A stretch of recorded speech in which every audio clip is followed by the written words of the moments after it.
Puji Tuhan, selamat pagi jemaat yang dikasihi Tuhan, jemaat yang melimpah dalam kasih karunia Tuhan. Selamat hari Minggu, selamat berbakti, selamat memuji dan memuliakan Tuhan kita Yesus Kristus.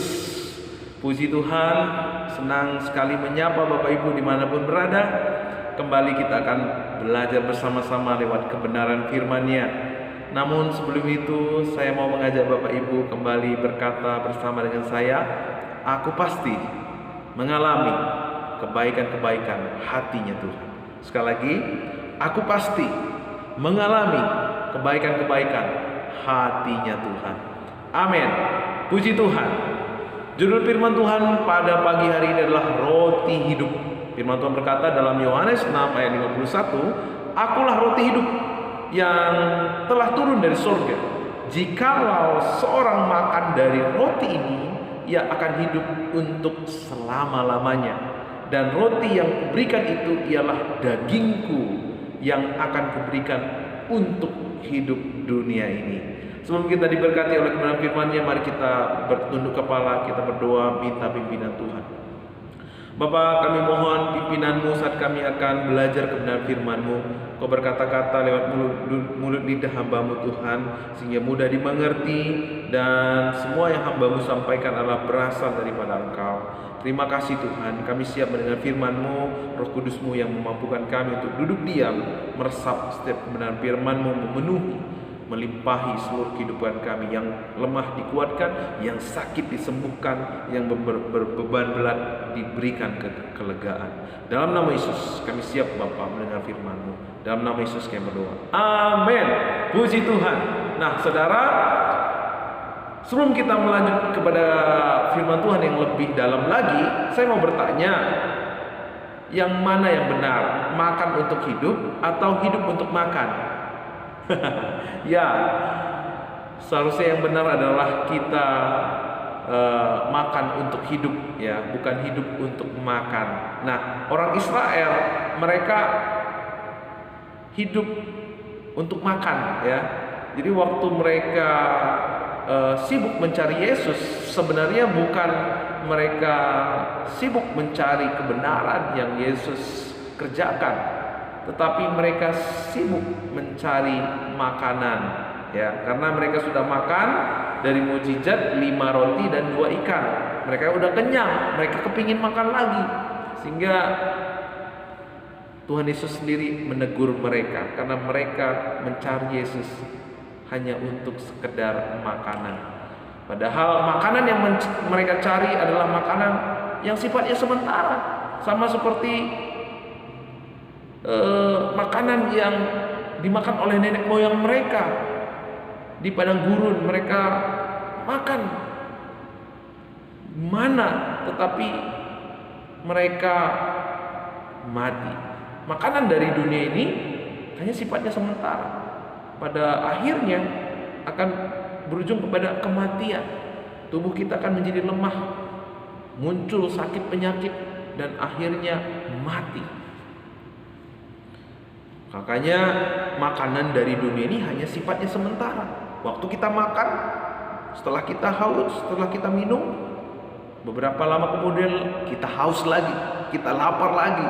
Nah, karena memang sifatnya sementara. Nah, dan akhir-akhir ini kita bisa melihat dan semakin nyata di hadapan kita, semakin banyak orang sesungguhnya menjerit karena kehidupan mereka. Karena mereka haus dan lapar tentang kehidupan yang sesungguhnya. Ada keletihan, ada kelesuan ketika manusia hanya hidup karena hanya untuk makanan. Mereka akan frustasi, tubuh mereka akan lemah, sakit, dan pada akhirnya meninggal. Tetapi hari ini ada kabar baik. Di tengah-tengah pandemi yang sedang kita alami saat ini, ada kabar baik. Selalu ada kabar baik yang Tuhan sediakan buat orang-orang percaya. Karena Tuhan tahu di tengah-tengah pandemi ini banyak orang yang sedang dihimpit oleh berbagai-bagai ketakutan dan kekhawatiran. Mungkin itu lewat ekonomi, mungkin lewat ancaman PHK, bangkrut dan lain sebagainya. Mungkin juga karena ketakutan yang ditimbulkan oleh pandemi yang tidak kunjung selesai. Virusnya terus bermutasi, Bukannya semakin berkurang yang korban, tetapi semakin bertambah yang terpapar. Nah, ini tentunya secara manusia membuat banyak orang menjadi stres, frustasi, mereka kelelahan, mereka ketakutan. Tetapi ingat, ada kabar baik buat saudara dan saya lewat kebenaran firman Tuhan hari ini, bahwa ada roti, ada makanan yang sifatnya kekal, ada roti hidup yang memberi kita kehidupan kekal. Puji Tuhan, ya. Tidak, barang siapa makan dari roti itu, ia tidak akan haus lagi, kata firman Tuhan. Ia tidak akan lapar lagi di ayat 35. Dan inilah yang menjadi tujuan Tuhan datang ke dunia ini. Inilah yang menjadi tujuan Allah memberikan anaknya kepada dunia ini. Bukan hanya sekedar saudara dan saya memiliki agama, tetapi supaya saudara dan saya memiliki hidup. Bahkan tidak hanya hidup, tetapi hidup dalam segala kelimpahan. Seperti yang dikatakan dalam Yohanes 10 ayat 10. Aku datang supaya mereka mempunyai hidup dan mempunyainya di dalam segala kelimpahan. Inilah kehidupan yang Tuhan janjikan kepada kita. Kehidupan yang lebih tinggi dari kehidupan yang ada di dunia ini. Di dunia ini ada 4 level kehidupan. Ada plant life, animal life, dan human life. Dan yang paling tinggi adalah joy life. Human life hanya hidup untuk makanan yang sifatnya sementara. Waktu saudara dan saya menerima roti hidup, maka saudara dan saya memiliki kehidupannya Allah. Kehidupan yang penuh kuasa, kehidupan yang lebih tinggi daripada kehidupan yang ada di dunia ini. Karena itu pasti orang-orang yang menerima joy life, berkuasa, hidup standarnya surga, dikembalikan kepada kehidupan yang semula. Kita memiliki hidup yang kekal, ya, sama seperti kata hidup yang terdapat dalam Yohanes 3:16, dalam Yohanes 10 ayat 10 dan Yohanes 14 ayat 6. Tuhan, saudara, Tuhan saya menyediakan kepada kita satu jaminan yang luar biasa, yaitu memberikan kita hidup. Nah, sekali lagi saya katakan, tujuan Allah datang ke dunia ini bukan supaya kita punya agama, bukan supaya kita jadi orang Kristen. Tujuan Allah untuk datang ke dunia ini adalah supaya saudara dan saya memiliki hidup. Dan bukan hanya hidup, kita hidup dalam segala kelimpahan. Itulah kehendak Bapa saudara, itulah kehendak Tuhan saudara, supaya kita bukan hanya sekedar diberkati, bukan hanya sekedar doa-doa kita dijawab oleh Tuhan, tetapi Tuhan mau kita hidup dalam segala kelimpahan. Kita memiliki hidupnya Allah, kita memiliki joy life, hidup yang berstandar surga. Kalau hidup saudara berstandar surga, saya mau tanya, di surga ada nggak sakit penyakit? Ada nggak virus? Di surga ada nggak kuasa-kuasa kegelapan? Tidak ada. Di surga tersedia segala yang baik, segala yang mulia, segala yang sifatnya kekal buat saudara dan saya. Dan kalau saudara memiliki hidupnya Allah, hidup joy life, hidup kita tidak lagi bergantung kepada kehidupan dunia ini. Hidup kita hanya bergantung kepada kerajaan surga. Kehidupan dunia ini selalu terombang-ambing, selalu labil, selalu berubah-ubah, tetapi kehidupan kerajaan surga tidak akan pernah berubah. Itulah yang memberikan dalam hati kita damai dan sukacita. Kita akan menang terhadap sakit penyakit, kita akan berjalan di tengah-tengah badai, kita akan menginjak kuasa ular dan kuasa kalajengking. Kita akan melihat pemeliharaannya sempurna di dalam kehidupan kita. Amin. Puji Tuhan. Nah, bagaimana cara Allah memberikan saudara dan saya joy life? Ia mengutus anaknya, Yesus Kristus. Dialah roti hidup. Dialah yang memberikan kita kehidupan kekal. Lewat tubuhnya diremukkan, darahnya dipercikkan, kekudusan Allah dipuaskan di dalam tubuh anaknya Yesus Kristus, supaya saudara dan saya dilayakkan, dibenarkan untuk menerima segala yang baik, untuk dikembalikan kepada posisi yang semula, yaitu kehidupannya Allah, Zoe life. Ya. Jadi bagaimana cara kita untuk menerima kehidupannya Allah? Kita cukup hanya dikatakan di dalam Yohanes 6 ayat 29, 35, 47 ya, kita datang dan percaya kepada Dia. Ya. Percaya, mengaku dengan mulut dan percaya dalam hati. Roma 10 ayat 9. Jika kamu mengaku dengan mulut dan bahwa Yesus adalah Tuhan dan percaya dalam hatimu bahwa Allah telah membangkitkan dari antara mati, maka kamu diselamatkan. Alkitab tidak katakan jika kamu melakukan hukum Taurat. Alkitab tidak katakan kalau kamu melakukan perintah-perintah maka kamu akan diselamatkan. Tetapi dikatakan hanya dengan mengaku percaya dengan mulut dan percaya dalam hati. Jadi bagaimana kita menerima kehidupan yang kekal itu? Kita menerima roti hidup. Kita hidup karena percaya. Life by belief. Kita hidup karena percaya. Percaya dari apa yang Yesus lakukan, bahwa Yesus yang telah menanggung kutuk dosa kita, bahwa yang telah membenarkan kita. Jadi kalau kita percaya kepada Yesus, berarti kita melihat diri kita sebagai orang yang sudah ditebus, sudah dilayakkan, sudah dibenarkan oleh Tuhan. Ya. Karena hanya lewat Dia satu-satunya kita beroleh keselamatan. Kita yakin, kita percaya tidak ada jalan lain. Hanya Yesus, bukan dengan usaha kita, bukan dengan kita rajin berdoa, bukan karena kita rajin baca Alkitab. Ya, memang kita harus rajin berdoa, rajin baca Alkitab, rajin berbuat baik, melakukan yang benar di hadapan Allah. Tetapi bukan karena itu kita diselamatkan, bukan karena perbuatan, tetapi kita diselamatkan karena percaya. Kalau kita percaya yang benar, maka kita melakukan yang benar. Kalau kita memiliki akarnya baik, satu pohon akarnya baik, maka buahnya juga akan baik.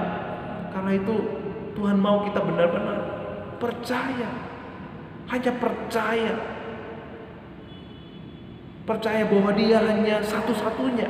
Ya, Yohanes 14:6, akulah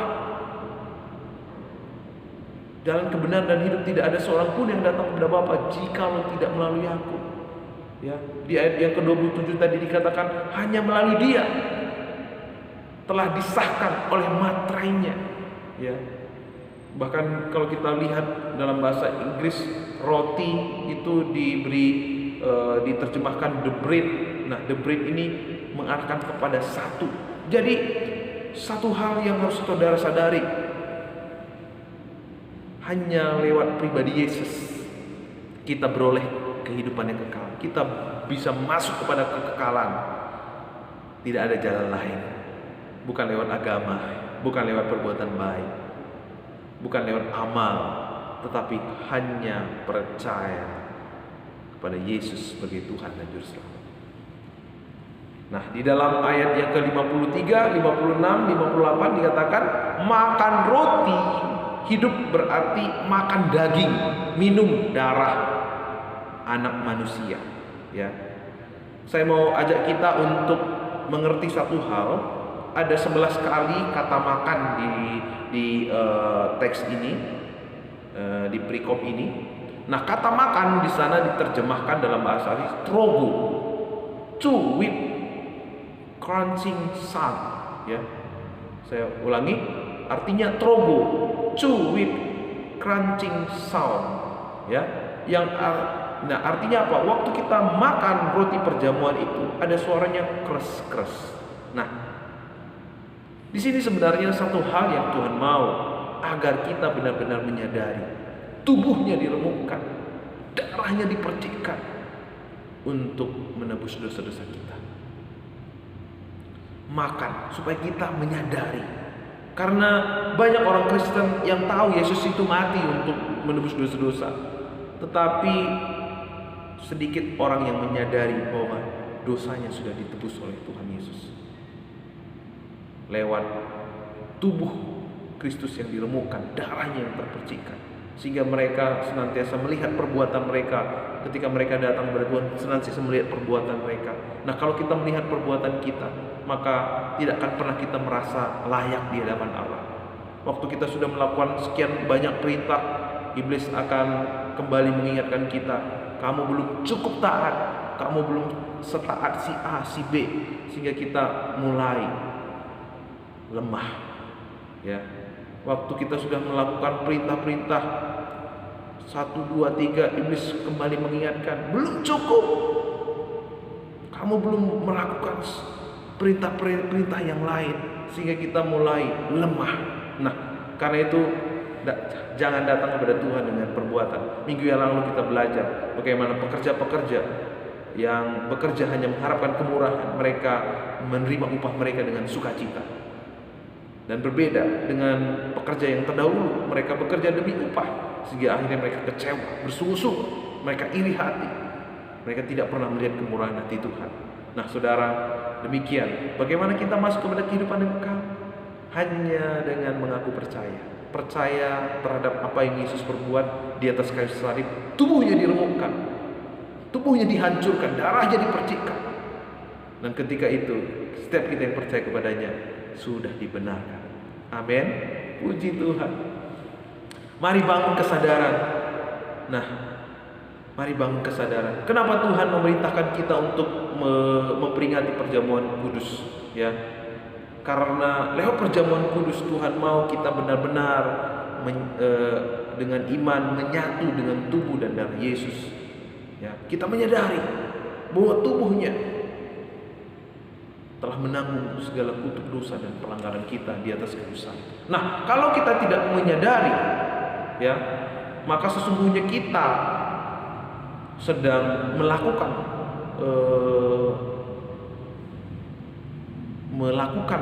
perjamuan kudus itu dengan cara yang tidak layak, ya. Dikatakan dalam 1 Korintus 11 ayat 27, jadi barang siapa dengan cara yang tidak layak makan roti atau minum cawan Tuhan, ia berdosa terhadap tubuh dan darahnya Tuhan. Nah, artinya barang siapa yang mengaku Yesus itu Tuhan tetapi tidak mengakui bahwa dosanya telah ditebus, telah diselesaikan, kutuk dosa dan hukumannya telah diselesaikan di atas kayu salib, kematiannya sudah terjadi di atas kayu salib 2020 tahun yang lalu, maka sesungguhnya apa? Ia berdosa terhadap tubuh dan darah Tuhan. Kenapa? Sesungguhnya dia belum mengakui, belum percaya. Dia belum menyatu dengan tubuh dan darah Yesus. Nah, akibatnya apa? Ayat yang ke-29 sampai yang 30. Karena barang siapa makan dan minum tanpa mengakui tubuh, ia mendatangkan hukuman. Jadi mendatangkan hukuman. Sebab itu banyak di antara kamu yang lemah dan sakit, dan tidak sedikit yang meninggal. Nah, saya katakan sekali lagi, sesungguhnya orang yang datang kepada Yesus tapi tidak mengakui bahwa Yesus telah menebus hidupnya, bahwa dia sudah mati, menanggung kutuk dosa dan pelanggaran di atas kayu, sesungguhnya ia ada di bawah hukuman. Karena sesungguhnya ia belum percaya. Kalau dia belum percaya berarti ia masih ada di bawah kutuk. Sehingga kematian, sakit penyakit masih berkuasa atas tubuh orang-orang yang demikian. Karena itu orang Israel juga mereka pernah keluar dari perbudakan di Mesir. Mereka tidak seorang pun di antara mereka yang sakit, tidak seorang pun di antara mereka yang lemah. Mereka semua berjalan, tidak seorang pun yang ditandung. Mereka bisa keluar dari tanah perbudakan. Kenapa? Karena mereka melewat korban binatang. Itu hanya gambaran, ya. Saudara dan saya hari ini bukan lagi melihat dengan gambaran, tetapi melihat satu korban yang sesungguhnya, yaitu tubuh dan darah Yesus. Maka saudara dan saya akan pasti menerima kuasa yang luar biasa yang memberi kita kemenangan terhadap segala kuasa yang mengikat. Sama seperti orang Israel, mereka dibelenggu, diperbudak oleh kuasa Mesir. tetapi lewat korban pencurahan darah mereka dilepaskan. Sama seperti saudara dan saya, ketika saudara mengakui bahwa Yesus telah menanggung kutuk dosa dan pelanggaran kita di kayu salib, darahnya dipercikan, tubuhnya diremukkan, maka saudara akan dilepaskan dari segala kuasa yang ada di dunia ini. Sebab saudara memiliki kuasa kehidupan yang satu level lebih tinggi daripada kehidupan yang ada di dunia ini.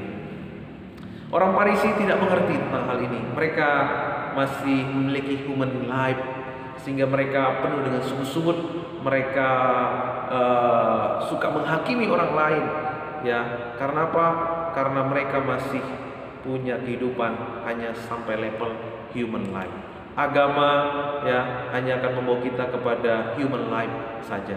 Tetapi ketika saudara menerima Yesus, percaya kepada Yesus, hidup karena apa yang Yesus lakukan di atas kayu salib, maka saudara akan memiliki Zoe life, kehidupan satu level lebih tinggi dari kehidupan yang ada di dunia ini. Nah, apa arti kata makan, ya? Di dalam Yohanes 6 ayat 50, sama seperti Bapa yang hidup mengutus aku dan aku hidup oleh Bapa, demikian juga barang siapa yang memakan aku akan hidup oleh aku. Bagaimana kita menerima kehidupan Allah dalam hidup kita? Kita hidup karena Yesus, kita menaati Yesus, kita hidup mengikuti pimpinan Yesus. Ya, hiduplah dari apa yang Tuhan Allah telah perbuat. Kita mengucap syukur buat apa yang Tuhan Yesus kerjakan di atas kayu salib. Kita hidup dari apa yang Tuhan katakan, apa yang Tuhan firmankan. Ya, dalam Matius 4 ayat 4 dikatakan manusia hidup bukan dari roti saja, tetapi dari setiap firman yang keluar dari mulut Allah. Kita hidup dalam firman-Nya. Kalau kita makan daging dan darah Yesus, berarti kita tinggal di dalam Yesus. Kalau kita melakukan firman, berarti kita tinggal di dalam Yesus dan Yesus di dalam kita.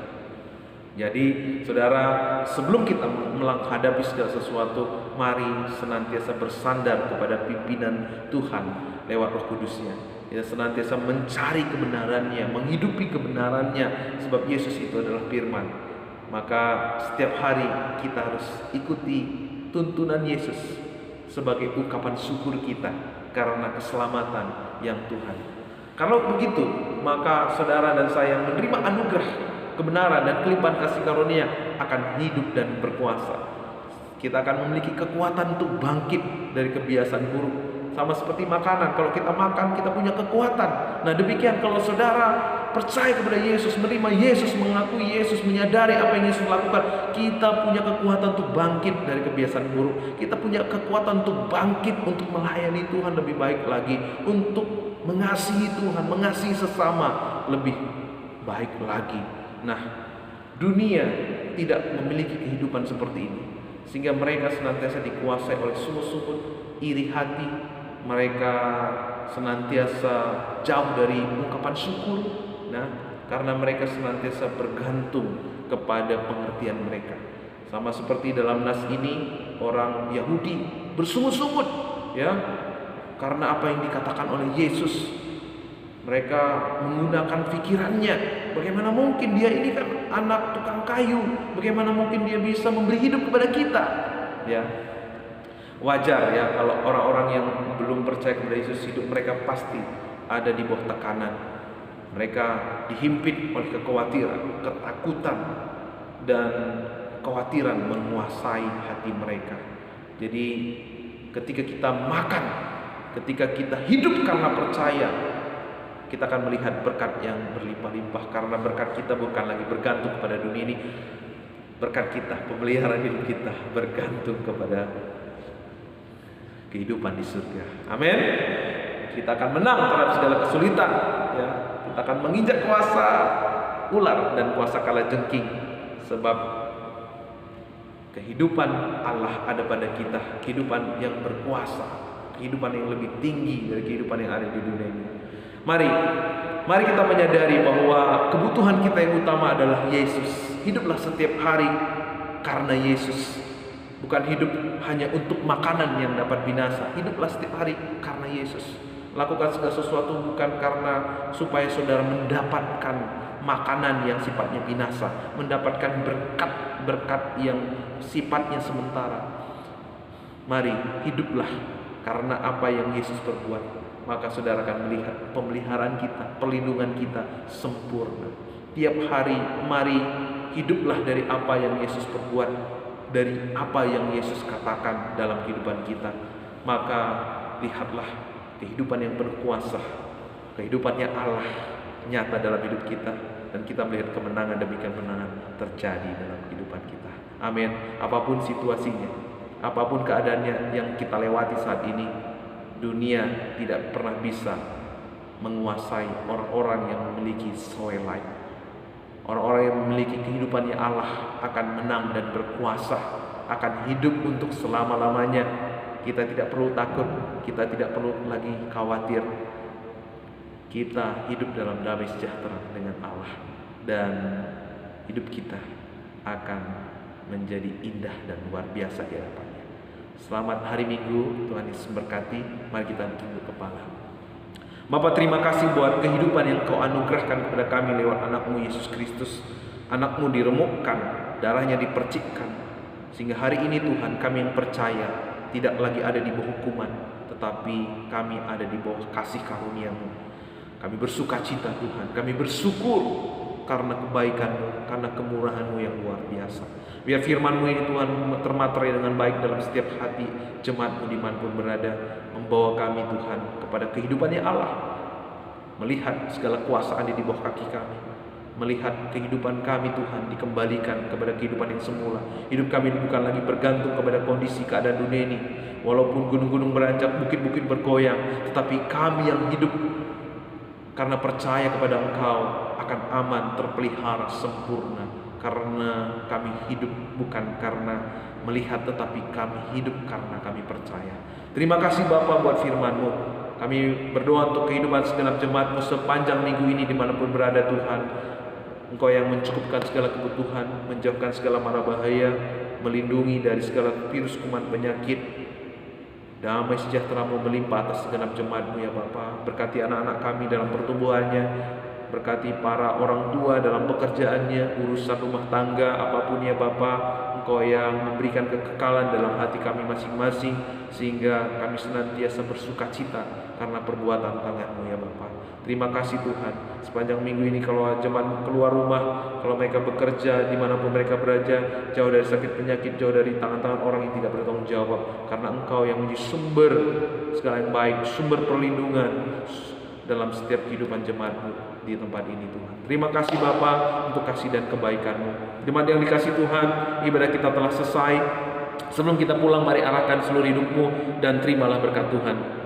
Kiranya kasih dan anugerah, kelimpahan kasih karunia dari Tuhan kita melingkupi Engkau, memberikan kekekalan dalam hati-Mu, memberikan Engkau hati yang senantiasa bersandar kepada apa yang Yesus lakukan di atas kayu salib.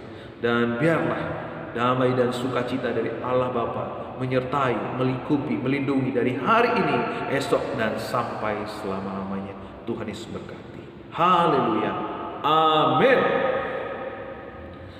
Selamat hari Minggu. Salam sehat. Tuhan Yesus memberkati. Amin.